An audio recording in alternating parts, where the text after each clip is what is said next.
Hello and welcome to the podcast that can't stand these rousing videos on the big screen, paper clappers and light shows, and is more interested in a gravy-based drink and a pie. It's the big man up top. It's the big man up top indeed. I'm Joe. And I'm Ed. How you doing, Joe? Yeah, I'm good, Ed. I can't say I've ever had a gravy-based drink at a football game. Have you not? I'm not a Bovril man. Oh, you're missing out. Yeah, do you regularly drink Bovril? Well, I don't regularly. It's more of an occasional thing. If it takes my fancy. Outside of a football game? Never. I've never had a Bovril in my life outside of a football game. I don't think it's ever been sold outside of a football game. No, just on stadium concourses. But speaking of light shows, we're actually going to a football game this week, aren't we, Joe? We are, Ed, tonight. Yes, tonight I am taking you to go and see the mighty Potters. You know what? In action at home to Bristol City, and he can't wait. I feel cold already at the thought of tonight's game. It's going to be so cold. You've brought your thermals. I have, yeah. You've taken me to one before. Last year you took me to Stoke against Leeds, which promised to be an entertaining game. Leeds had just come down from the Premier League and they still had quite a lot of their good players, so I thought, this actually might be quite a good game. And it wasn't, was it? It finished 1-0 to Stoke through an own goal. I'm sure it'll be a better game than that, won't it? Yeah, I'm looking forward to it. Yeah, good. Maybe we should do sort of an emergency pod at the game. Yeah, we could do like a reaction to Stoke against Bristol City. Us walking away after Stoke have lost 2-0. I'm sure that's what the people want. Should we start with some correspondence, Joe? Yeah, we've had quite the influx, Ed, following something that happened last week. Yes. Do you want to talk us through? Yes. So in the quiz last week, I momentarily forgot that there was a book of the Bible called Peter. Well, there's two of them, isn't there? There's two of them, yeah. And it was, I read the Bible. I'm not on here to display my Bible reading prowess, but Sure. I read it. Okay, I'm very aware of the books of First and Second Peter, but in the moment I forgot. And let me tell you, people are not letting me live it down. Rightly so. So you'll remember former guest Morgan, who we had on a few weeks ago. He sent me a message saying, really enjoying this book. Have you heard of it? And then sent me a screenshot of the first few lines of First Peter. I thought that was it's good stuff. Mildly amusing. We had a message from Sarah who just said, Ed, not just one, there is two whole books called Peter. Two of them. And I even had a message from Graham who actually said, will you get sacked from UCB for that? Sacked in the morning. They're clamouring. They're clamouring for my job. It's been a bad start to the season and they're already clamouring for you to I be know, sacked. and you know what? Look, I can't argue with that. You know what? My favourite thing about the whole thing is when I suggested Peter Crouch, the smugness on your face as you said, I'd love you to show me the book of Peter. Yes. Just to be shut down by not just me, but producer Anthony, who kept that whole bit in. He did. And I actually asked his opinion on the quiz last week, wanting some support on, because I thought it was quite a difficult question, and he said he felt that I needed to be brought down a peg or two. Yes, good. Yes, well done. Yes, we love that. Well, let's see what happens today. We've also had some correspondence from Mark. He got in touch with an email. The email subject said, two big men up top. Ooh. And this was accompanied by a screenshot from the BBC Sport website, commentary on the Luton-Watford game, and it said, I'm glad they've played the two big men up top today.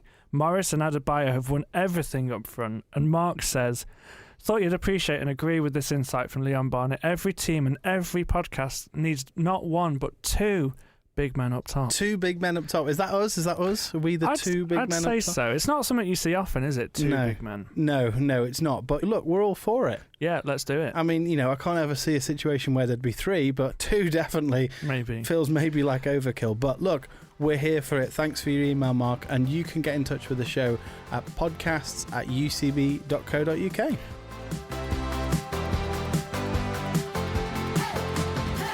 Okay, Ed, we're going to go straight into the trivia question this week. I'm really nervous because you are going to make this unnecessarily hard for me. You know what? I've cycled through a few options in my mind on how to make, and I don't think this is super hard. Okay. I think we need to keep it competitive. We do, and just for the listeners, Joe is currently 4-2 up. 4-2 up. So what's going to happen is I'm going to ask Ed a guess the player question with a difference, where the player will share his first name with a book in the Bible. Now, Ed, do you know all the books in the Bible? I thought I did, but apparently not. Well, let's see how you do this week. Are you ready? I am ready. Okay. Which Premier League player, that's a Premier League player, Okay. has received the most yellow cards so far this season? Oh, Which Premier League player has received the most yellow cards so far this season? Premier League player, most yellow cards. Goodness me, that's an interesting one. I'm instantly thinking it's got to be a central midfielder or a centre back. Interesting. That's my feelings. Some professional fouls, you're thinking? Yeah. I feel like from watching Match of the Day at the weekend, there was something about a player who was on a certain amount of bookings already, and it being quite a lot. So somebody's about to get a match ban for getting 5 bookings, but I can't for the life of me. I'm trying to picture who that player was. So you'll have to come back to me later. I'll come back to you later on and see how you're getting on. Wonderful.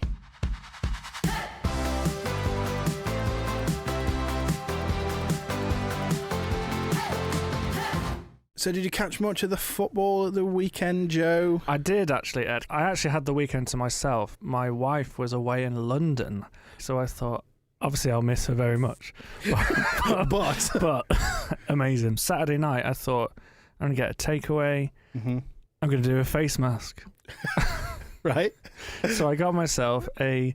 Is this real? This is real. Okay. I watched Match of the Day and had a cup of tea, takeaway, and an avocado clay face mask. Oh my gosh, I don't think that's very big man up top, is it? Not at all. I'm really sorry about that. But sometimes you got to look after yourself. Well, yeah, look, we're all about well-being and all that stuff here. Thanks for letting me share that, Ed. Let's start with Bournemouth 2, Arsenal 0, which felt like, I suppose it felt like the big news with Arsenal dropping points and having a bit of a tough time of it. Obviously, Saliba getting sent off was the big story quite early on, and that really sort of scuppered them for the rest of the game. What are your thoughts on the sending off, first of all?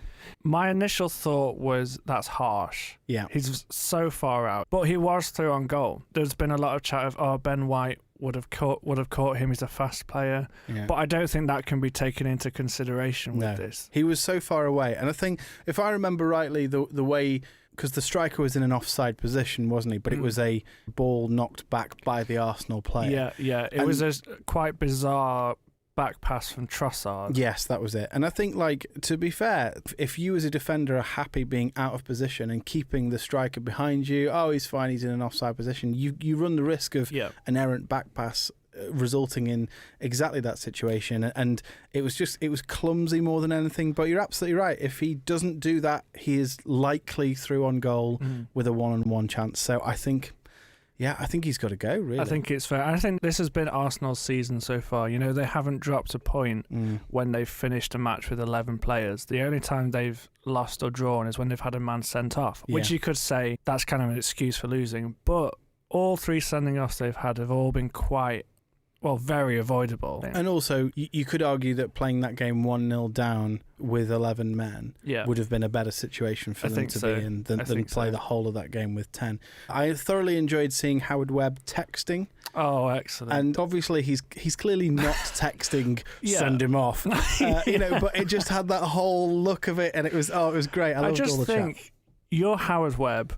There's a big VAR thing going on right now. Put your phone away. Don't go on your phone. You know the camera's going straight on you. Why are you on your phone, Howard? Yeah. So moving on, we chatted about comebacks just the other week. Yes. But a really great comeback was Leicester coming back to win 3-2 away at Southampton. And I absolutely loved the impact that Abdul Fatawu had on the game when he came on. He reminds me of a bit of a throwback of a winger. He gets the ball and he takes on his man and he runs directly, and that's what we need. That's what we want. None of this cutting back. None of this, foot on the ball, recycle possession, get the ball and just run. We don't want to recycle possession. We want to run at them. And another great goal for my friend Facundo Buonanotte. You love him, don't you? I love him just because of his interesting sounding name. But great run forward, dart forward to get on the end of a cross, and fantastic. You just love to see it. You love to see a great comeback. You do, and there was another little throwback in this game, and something that I love to see. Jamie Vardy absolutely lashed a penalty. Just smashing it down the middle. No stuttering run-ups. Well, it wasn't down the middle, was it? Was it down the middle? No, it was slightly off to the side. No. But none of this stuttering run-up nonsense. Exactly. And Mo Salah did the same. I really like this. All they do is they know where they're putting it, and they absolutely lash it home. You then go to the Fulham game, Andreas Pereira does one of these stuttering run-ups, trying to psych out the keeper, and it gets saved. It's a win for football, Ed. It's a win for football, yeah. And I think, Leicester have obviously had a bit of a sluggish start to the season, but I think any team that can do that will be fine. They've got the sort of the character and the mental fortitude, if you were, to overcome a 2-0 deficit away from home. So I think they'll be fine. Southampton struggling still? Yeah, just 1 point, and no real signs of scraping out wins. No. Losing a 2-0 lead is unforgivable. I see them struggling quite hard. Let's go to Old Trafford. Let's do it. Where Man United looked oddly quite good. They looked all right, didn't they? Looked like a team, particularly in the second half. Their front three looked really good, beating Brentford 2-1. I'd like us to touch briefly on the Brentford goal. Now, in the end, it was a little bit inconsequential because United won anyway, but there was a bit of controversy around in that De Ligt had a head injury, and was bleeding from his head, and on a few occasions they tried to get him off to clear it up and to patch him up, but he still kept bleeding, and every time the ref spotted it, they were dragging him back off again to clean it up and patch it up again. And I think it was maybe the third time that he was off the pitch, Brentford scored their goal in exactly the situation where De Ligt would have been in position to clear the ball from a corner. And so obviously United, particularly De Ligt, reacted really quite angrily about being forced to have him off the pitch. I kind of see both sides to this. Head injuries are such a big topic of conversation over the last few years. And you can't take any chances. You can't. You see someone bleeding from the head, you need to take them off. You need to make sure they're okay. But I think at the same time, there has to be an element of common sense here from the referee's standpoint. United have a defensive corner. You're then ordering their tallest centre-back to leave the pitch. And you can see why there's anger there. Yeah. But where do you stand on Ten Hag at the moment? I'm not sure. I thought with all the clamour, I thought he would have gone by now, and he hasn't. So I think, look, he shows signs of the team really starting to gel, and then it's just about consistency. It's them getting them to play that way consistently. We'll see how it pans out over the coming weeks. Moving on to the other Manchester club, Man City on Sunday were away at Wolves. They were. And they also won 2-1 with a very late goal. Very late. The latest of late goals. 10 seconds to go. 10 seconds to go, and it was controversial because of the positioning of Bernardo. Do you want to just run through that goal, Joe? Yeah, so Manchester City, in the last minute, had their 18th corner of the game.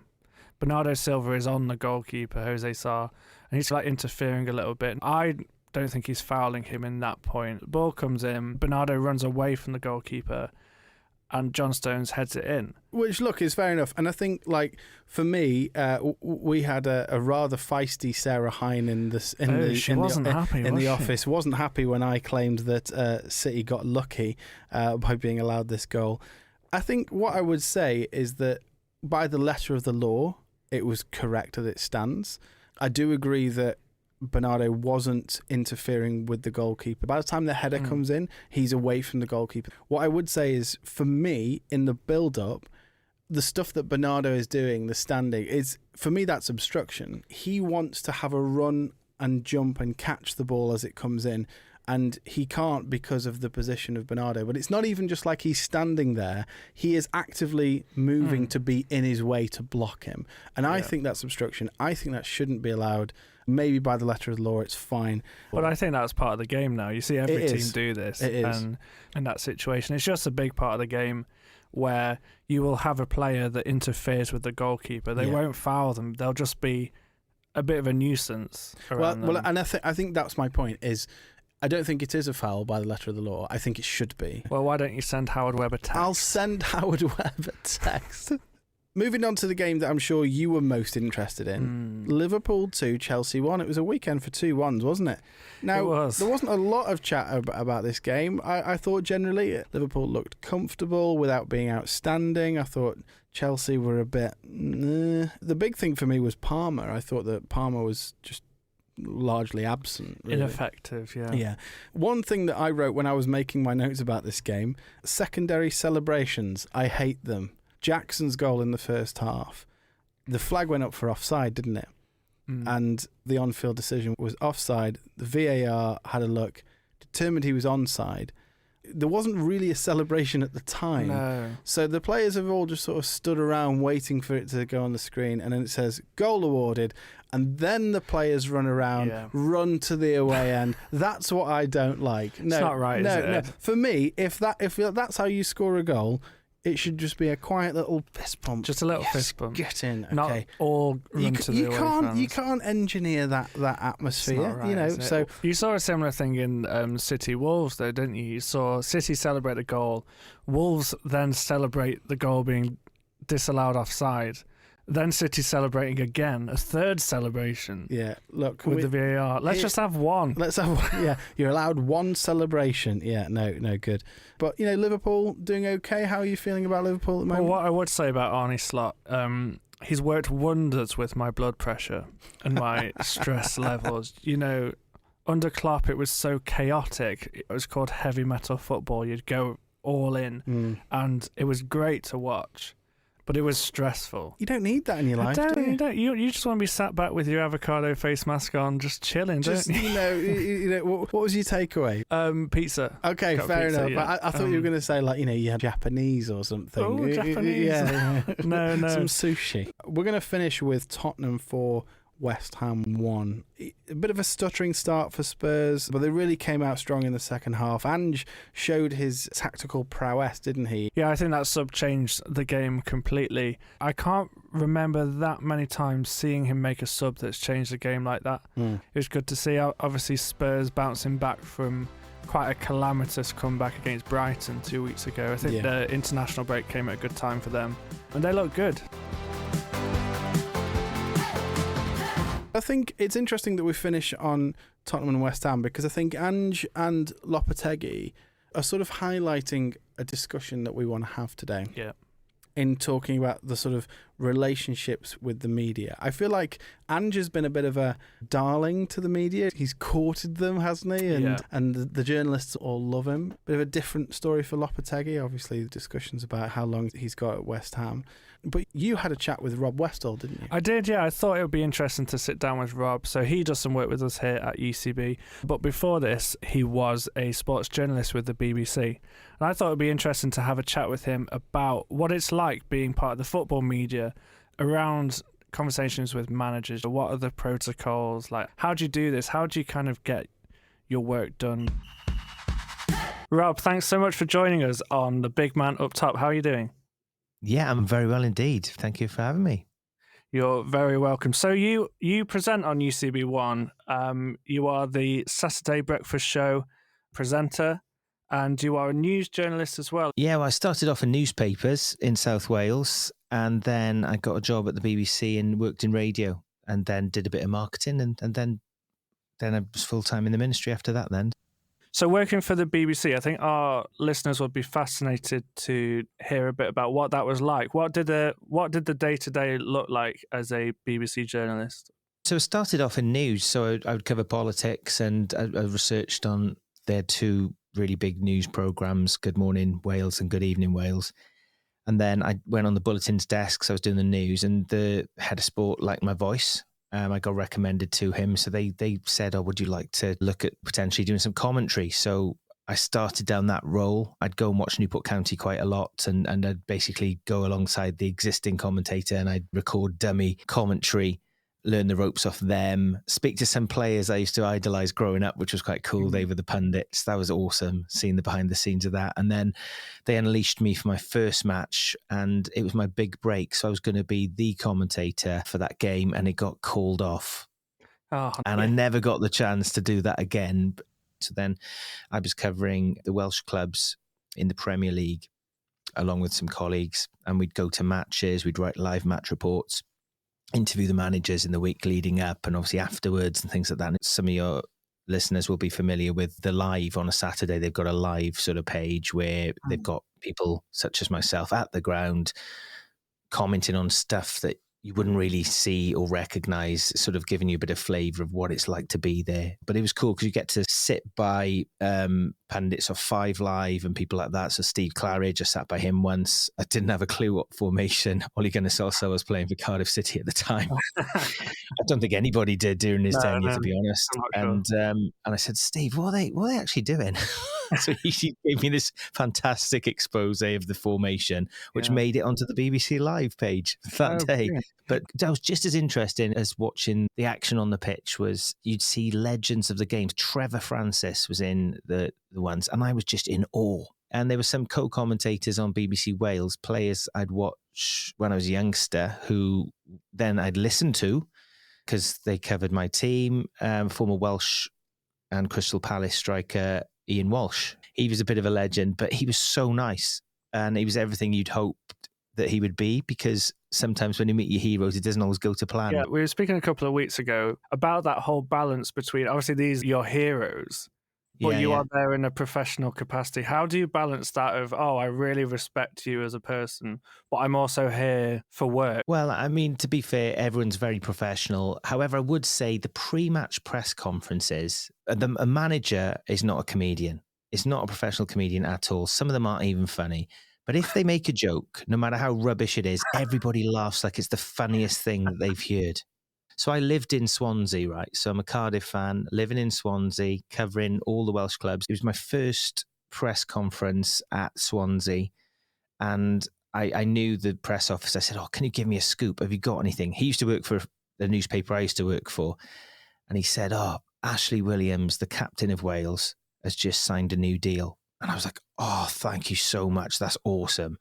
So I had that up my sleeve. And because you're BBC, you get the first set of questions to ask. And the manager at the time's Gary Monk, who, as a Cardiff fan, man, he was the enemy, you know. But I had a really faulty mic, was it? So it was a microphone, and basically you could record on it. It was a brilliant bit of gear, but I had a faulty one. And somebody said, oh, you want to watch that one? Because when you move it too much, it gives a scratchy sound.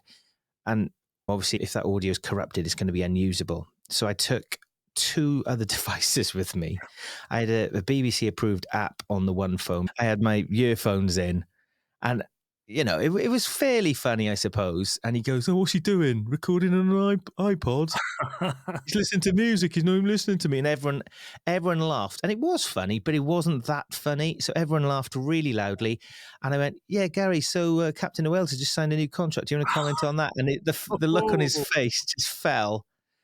And he's like, oh, yeah, well, obviously, it's great boon for the club. And it's a mic drop moment for you right there. So I suppose that was professional, but kind of unprofessional, because it was sort of, I was like, right, have this then, Yeah. Yeah, so it's quite a competitive environment then. You get that first question, but you're aiming for the scoop, right? How did you find that competitive element within the press conference room? Yeah, it was fine. I mean, you've got some real characters, as in any walk of life, but it's also a tough job. So it's not as glamorous as it sounds. So, for instance, on a weekend, your social life goes out the window. You're working really late. So it's not just the match. You're leading up to the match. Then there's all the fallout of the match. And if anything happens at the match, you were there till, could be all weekend you work in when you didn't plan to be. So a lot of people share that sort of experience. It's not sort of like a cutthroat thing. It wasn't, in my experience, a cutthroat thing anyway. I did get a scoop once. A colleague gave me a scoop and I got to interview a manager, and that went pear-shaped big time. They'd tip me off that the player of the match hadn't slept for 48 hours. This is a Premier League match. I can't say names, but he'd had a brilliant game. His wife had a baby, and the correspondent couldn't do the interview that we would normally do after the game because basically he had to do a show and they'd brought the scheduling forward. So I thought, this is my big break. Awesome. And I've got this scoop. And he gave me that. It was fantastic. And I was biding my time for this question, said the question, and the manager completely changed towards me. And I had a reputation for banning people from clubs. And I saw my career flash before my eyes. And I thought, oh my gosh, he's gonna ban me from the club here. So I just said, look, I'm really, really sorry. I said that about 3 times. And then he changed. He said, ask me another question, son. So I did. And when I told everybody in the office, they were like, no way. That is unbelievable. That never happens. He bans everyone. It was a real talking point for a day or two afterwards. So whilst it was a competitive environment, I think the competitive edge came from wanting to be professional, wanting to be really good at your job and being respected by your colleagues more than trying to get one up on anyone, really. That's a great story. I could talk to you all day about football, get all your stories and all the stats that you store in your brain, but we're going to have to call it a day there. Thanks so much for joining us on The Big Man Up Top. My pleasure. Amazing chat with Rob Westall there, who just had some great stories. He did. I spoke with him for so long, and he had so many stories about his time as a journalist. I'd love to get him on again just to hear some more stories. But he spoke a lot as well about competitiveness within the game of sports journalism, wanting to get that scoop and that story. And I think it brings up some interesting conversations about how you do that respectfully, particularly as someone with a faith, like how he was in that circle. I had the privilege last year to meet a very esteemed sports journalist, a guy called Brian Glanville. He was one of the main journalists around in the 70s in football. And he was sharing about how the relationship was that you were like a trusted friend if you were a journalist. And he was one of the journalists that was allowed with the England team in 1970. He would stay at the same hotel. He would have dinner with them. He was very much a sort of a trusted friend. The manager would give him news ahead of time. So he'd say, I'm going to tell you this, but you can't release it to the public until ... because I need to speak to, this player. But I'm going to give you the scoop so that you can send it back to your editors or whatever it was. And I loved that. It was a very mutual, respectful relationship. Whereas now, I wonder if maybe, and I don't know, I blame the 90s and the tabloids culture. I think that's it. I think you're right. I think journalists have so much more exposure now than they did back then. And it's all about clickbait. It's all about getting your article clicked on and read. And they will go to extreme measures to twist words, to twist stories. And this is something actually that Ten Hag's been speaking about this weekend, which is partly why we wanted to do this chat. Is that he did an interview before the weekend's games, and that the media are spinning stories, are creating these narratives of kind of fake stories coming from the club. And I think it's made me realise how much influence these people actually have, and it's a tricky ground to tread, isn't it? Yeah, I think so. And Ten Hag's a really great example, because for weeks, in fact, let's be honest, months and years, Ten Hag seems to be constantly under pressure. But the question I would ask is, who says that? I think it is the media that go, oh, well, a manager's under pressure now. And everyone then reads these articles and goes, is he? Right, well, he is. Yeah. Okay, so then in their mind, he is under pressure. I remember at Stoke when we had Nathan Jones as the manager for a long while. And he was actually in the job a lot longer than people thought he would be, because Stoke didn't win for a long time with him in charge. But all of the fans and the local journalists that were there could see Stoke were actually playing really good football, and we were really unlucky a lot of the time. And there was just a sense of, it's okay, it'll come good. And he got way longer than I think other managers would have. But I think that was because you had the journalists there seeing it and making the decision to say, right, at this point, he's now under pressure. And then at that point, he is. And that's when the rumours start coming around. And that's when the clamour happens and clubs get strong-armed into then making decisions and all that sort of stuff. So you're right. I think they are very influential. Yeah, and I think there's a responsibility on both sides, to be honest. On the journalist side, there's a responsibility to make sure what you're reporting is true and respectful. But there's also a responsibility on us as people who consume this content. Let's be aware of what we're reading, where it's come from. Yeah. Is this true? I'm sure we're all guilty of it. You read something on Twitter, you paste it into your group chat as if it's official news. You're like, look at this. Let's be checking what we're what we're sharing, what it's we're the reading. opinion piece of one journalist. Yeah, you're absolutely right. And there are some journalists whose opinion almost matters more, doesn't it? Yeah, You know, exactly. Who are your go-tos, Joe? Well, the big one is Fabrizio Romano. Isn't He's it? the one. He's the transfer guy. And actually, like, hearing interviews with him, football clubs will use him and players will use him to kind of get things done. Say there's a player who is struggling for game time, wants a move, their agent will almost get in touch with Fabrizio Romano and say, oh, look, could you just put out this message? Could you put this story out there? To kind of generate conversation around this. You know, there's such power there. Another really great example recently has been the England job.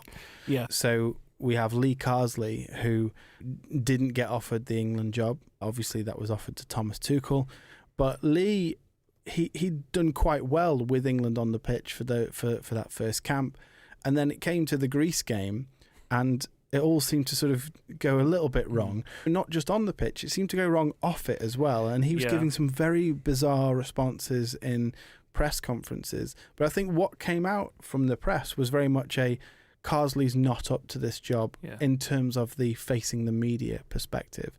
Now, as it turns out, Tuchel was offered a contract and signed a contract before that Greece game. Yeah, so Lee Carsley knew. So he would have known, you can assume, that he wasn't getting the job and could probably afford to be a bit more experimental or whatever, and probably didn't have to watch his words as carefully in the press conferences. But that's such a big part of the job now, isn't it? Yeah. As England manager, you're not just a coach of the team, you're an ambassador for the country. There's also been some interesting comments, shall we say, from the likes of the Daily Mail, hasn't there?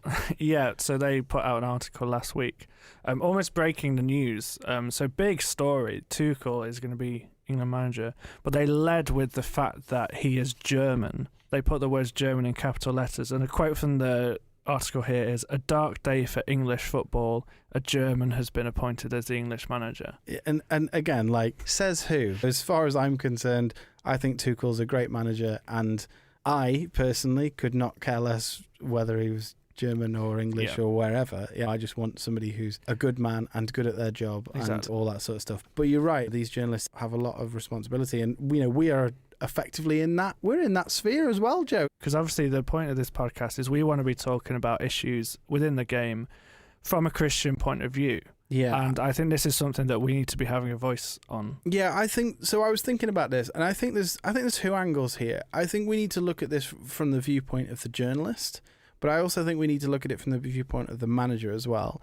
In that, if you're a journalist, or even if you're not, with social media, we're all journalists now. Yeah. We're not, but But it's so easy to. But it's so easy to be like, oh, well, I've got the story, I've got the opinion piece. Yeah. So you can use your YouTube channel as a soapbox and all that sort of stuff. So I think that there's a responsibility for us to watch what we say. There's an amazing verse in Colossians, chapter 4, verse 6, that says, "Let your speech always be gracious, seasoned with salt, so that you may know how you ought to answer each person." And I think that that's really interesting, because the Bible says so much about guarding your tongue and about saying the right things at the right time and not speaking when you don't need to. We've had a journalist on this show before talk about the balance between being critical and being encouraging as a journalist. And I think that it's just more broad. It's expanding out to all of us to watch what we say.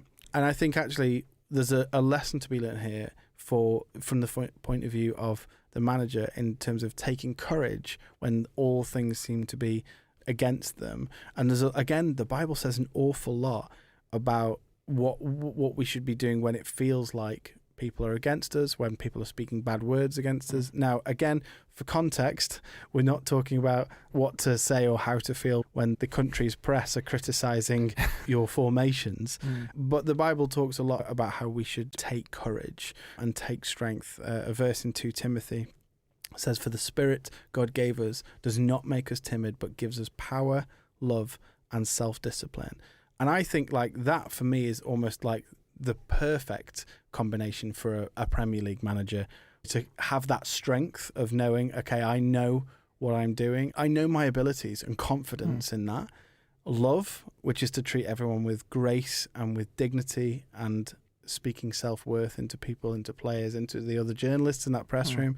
And then self-discipline. Guard your tongue as well. But yeah, I would hate to be a football manager. Oh, awful. It would just be, you know, the idea sounds great, but you would just have everybody telling you how to do your job. Yeah, imagine that. Imagine thousands of people, millions of people online telling you that they could do your job better. How would you feel, Ed, if everyone was telling you that you could do your job at UCB better? I honestly think they probably have a point.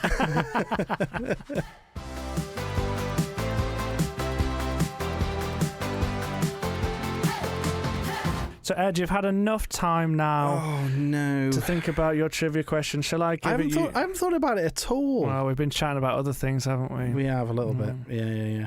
Shall I give you the question again? Yeah, go on. Go again. Which Premier League player has received the most yellow cards so far this season? Okay. I can give you a clue if you want one. Yeah, go on. He didn't play this weekend. Oh, gosh. Because he was suspended. Oh, gosh. Well, there you go. So honestly, that's really good because I was going to say Matthias de Ligt. Okay. I thought Matthias was a variant of Matthew. Yeah, it's quite tenuous. I would do it after last week particularly. It's not double Dan Burn, is it? Would I double Dan Burn? You absolutely would. No. Okay, I don't think it's double Dan Burn. Right, I'm gonna have to go for Mark Gahey.